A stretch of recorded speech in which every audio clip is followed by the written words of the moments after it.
Corona पीड़ितों की दास्तां पेश करता पद्मश्री आचार्य कौलक्लूरी इनाक द्वारा रचित प्रवास उपन्यास में आपका स्वागत है।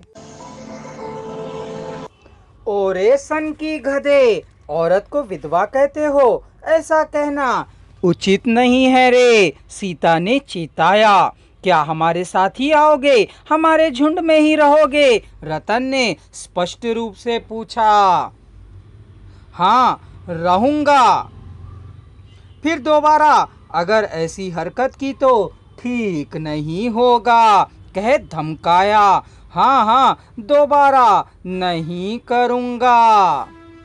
तुम्हें हम दो सजाएं दे रहे हैं। एक, रमा से क्षमा मांगनी होगी, और दूसरी, बीच में ही किशोर बोल उठा, नहीं नहीं, मैं क्षमा नहीं मांगूंगा। मुझसे किसी को क्षमा मांगने की जरूरत नहीं, रोते हुए ही रमा ने कहा। दूसरी सजा, उसकी एक गठरी को अब तुम्हें ढोना होगा। बिल्कुल मैं नहीं ढोऊंगा, रतन किशोर ने कहा। मेरी गठरी मेरे लिए भार नहीं है, किसी को ढोने की आवश्यकता नहीं। तो फिर बच्चे को गोद ले लो, औरतों ने कहा। मैं सार के साथ ही जाऊंगा, जयेश चिल्लाया। बच्चे से मुझे प्यार है, उसे चलाकर या गोद में लेकर ससाराम तक ले जाऊंगा, राम ने स्पष्ट कह दिया। किशोर इधर उधर ताकने लगा।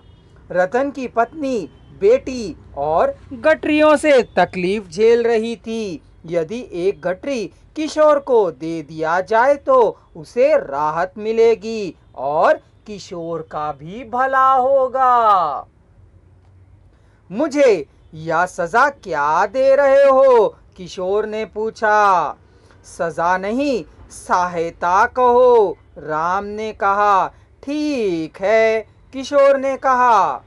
अभी 2 घंटे और सोया जा सकता है, रतन ने कहा। सभी ने हाँ में हाँ मिलाई।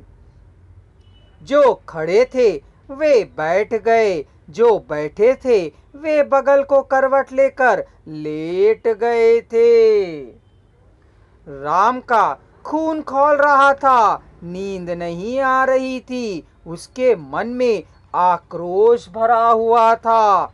माँ से लिपटकर जयेश उसकी गोद में ही सो गया था। सभी अपनी जगह बने रहे थे कि राम को नींद ने आ घेर लिया था।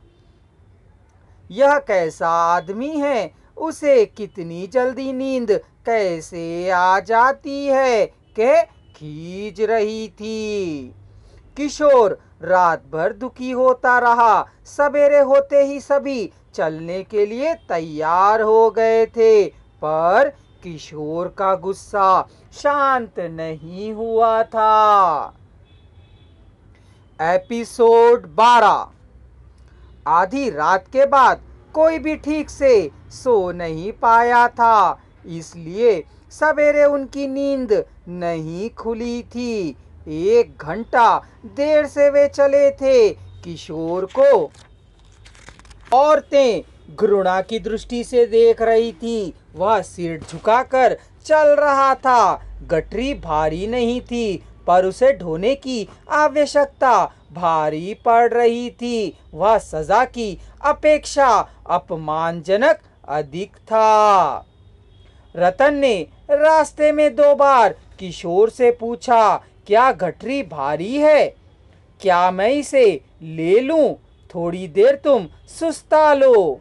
यह सुन किशोर ने कहा, कोई परवाह नहीं, वह भारी नहीं है, मैं इसे ढो सकता हूँ। जयेश राम के कंधों पर नींद ले रहा था। दोनों का परकर चलना किशोर के पास गई। भैया कहाँ हूँ? किशोर ने कहा।